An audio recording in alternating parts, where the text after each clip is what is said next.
വാർത്തയിലേക്ക് വീണ്ടും. നെയ്യാറ്റിൻകര ഗോപൻ സ്വാമിയുടെ സമാധിയുമായി ബന്ധപ്പെട്ട് സമഗ്രമായ അന്വേഷണം നടത്താൻ ഒരുങ്ങുകയാണ് പോലീസ്. കലക്ടറുടെ നിർദ്ദേശത്തിന്റെ അടിസ്ഥാനത്തിൽ കല്ലറ പൊളിച്ച് മൃതദേഹം പുറത്തെടുത്ത് അന്വേഷണം നടത്താനാണ് പോലീസിന്റെ നീക്കം. നാളെയോ മറ്റന്നാളോ കല്ലറ പൊളിച്ചേക്കും.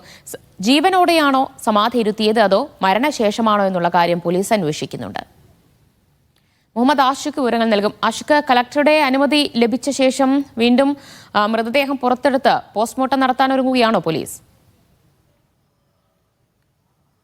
ഞാനിപ്പോൾ നിൽക്കുന്നത് നെയ്യാറ്റിൻകര ആറാലുമൂടിന് സമീപം വഴിമുക്കിലുള്ള ഈ ശിവക്ഷേത്രത്തിലാണ്. ഇവിടുത്തെ കൈലാസനാഥ ശിവക്ഷേത്രത്തിൻ്റെ ആചാരിയായിരുന്നു ഇപ്പോൾ സമാധിയായി എന്ന് പറയുന്ന ഈ ഗോപൻ ആചാരി. ഏതാണ്ട് 2015 മറ്റോ ഗോപൻ ആചാരി സ്ഥാപിച്ച ക്ഷേത്രമാണിത്. വർഷങ്ങൾക്ക് മുൻപ് ചുമട്ടുതൊഴിലാളിയായിരുന്ന അദ്ദേഹം പിന്നീട് ആചാരിയായി അതിൻ്റെ സ്ഥാനമേൽക്കുകയും ഇവിടെ ഒരു ക്ഷേത്രം സ്ഥാപിക്കുകയും ശിവപ്രതിഷ്ഠ നടത്തുകയും ശിവപൂജകൾ നടത്തി വരികയും ചെയ്തു വരികയായിരുന്നു എന്നാണ് മക്കളടക്കം പറയുന്നത്. ശേഷം ഇവിടുത്തെ ആചാരകർമ്മങ്ങളും മറ്റും ചെയ്തു വന്നിരുന്ന ഗോപൻ ആചാരി തനിക്ക് ഈ കഴിഞ്ഞ വ്യാഴാഴ്ച തനിക്ക് സമാധിയാകാനുള്ള സമയമായി എന്ന് കുടുംബത്തെ അറിയിക്കുകയും മുൻപ് തയ്യാറാക്കി വെച്ചിരിക്കുന്ന പ്രകാരമുള്ള സമാധി പീഠത്തിൽ വന്നിരുന്ന് സമാധിയാവുകയും തുടർന്ന് സ്ലാബിട്ട് സിമെന്റിട്ട് മൂടി മക്കൾ ആ സമാധി പീഠം പൂർണ്ണമായി ഒരുക്കുകയും ചെയ്തു എന്നാണ് മക്കളടക്കമുള്ളവർ ഇതുമായി ബന്ധപ്പെട്ട് നൽകുന്ന വിശദീകരണം. നമുക്ക് കാണാവുന്നതാണ് ഈ സമാധി. ഇവിടെയുള്ള ഈ മരച്ചുവട്ടിൽ നേരത്തെ തയ്യാറാക്കി വെച്ചിരിക്കുന്ന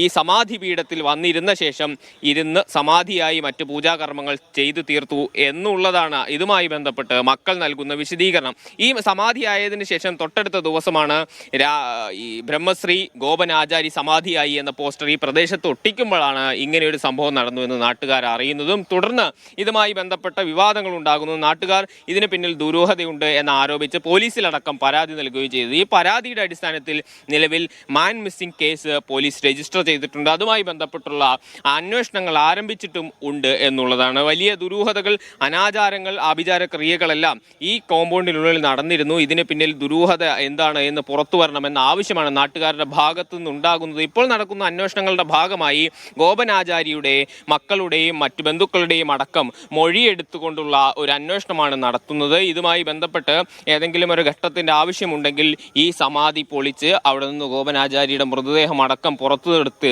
കൊണ്ടുള്ള ഒരു അന്വേഷണം നടത്താനുള്ള ആവശ്യവും പോലീസ് വെച്ചിട്ടുണ്ട്. അതിന് ജില്ലാ കളക്ടറുടെ പ്രത്യേക അനുമതിയും വേണം എന്നുള്ള ഒരു സാഹചര്യവും നിലനിൽക്കുന്നുണ്ട്. ഇപ്പോൾ ഞായറാഴ്ച ആയതുകൊണ്ട് അത്തരത്തിലുള്ള ഏതെങ്കിലും നടപടിയിലേക്ക് ഇന്ന് പോകാൻ സാധ്യതയില്ല. നാളെ ആയിരിക്കും അത്തരത്തിലുള്ള നടപടികളിലേക്ക് പോകുന്നത് എന്നുള്ളതാണ്. ബന്ധുക്കൾ അല്ലെങ്കിൽ മക്കൾ പറയുന്നതനുസരിച്ചാണെങ്കിൽ നേരത്തെ തന്നെ സമാധിയാകാനുള്ള സമയം ഗോപൻ ആചാരി മുൻകൂട്ടി നിശ്ചയിച്ചിരുന്നു. അത് പ്രകാരമാണ് സമയം അറിയിച്ചതും ആ രീതിയിലുള്ള ഒരു തീരുമാനങ്ങളും ഒരുക്കങ്ങളും തയ്യാറാക്കി വെച്ചിരുന്നു എന്നുള്ളതാണ് മക്കൾ പറയുന്നത്.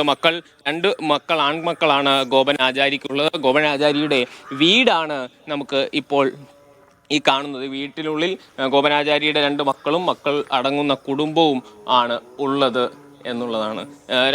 മൂത്ത മകൻ രാജസേനൻ, രണ്ടാമത്തെ മകൻ സനന്ദനുമാണുള്ളത്. ജ്യേഷ്ഠനും അവർ പ്രതികരിക്കാൻ തയ്യാറല്ല എന്നുള്ള രീതിയിലാണ്. ഏതായാലും അല്പനേരം മുമ്പ് നമ്മളുമായി സംസാരിച്ചപ്പോൾ തങ്ങൾ ഇതിൽ വിശ്വസിക്കുന്നത്, ഇതിൽ വിശ്വാസം ഏത്, അന്ധവിശ്വാസം ഏത്, അതിൻ്റെ അതിർവരമ്പുകൾ ഏതാണ് എന്നുള്ള ഒരു ചോദ്യമുണ്ട്. അവരിപ്പോഴും അടിയുറച്ച് വിശ്വസിക്കുന്നത് തങ്ങളുടെ അച്ഛൻ സമാധിയായി എന്നുള്ളതാണ്. പൂർണ്ണമായും സമാധിയായി എന്ന വിശ്വാസത്തിൽ അടിയുറച്ച് നിൽക്കുകയാണ്.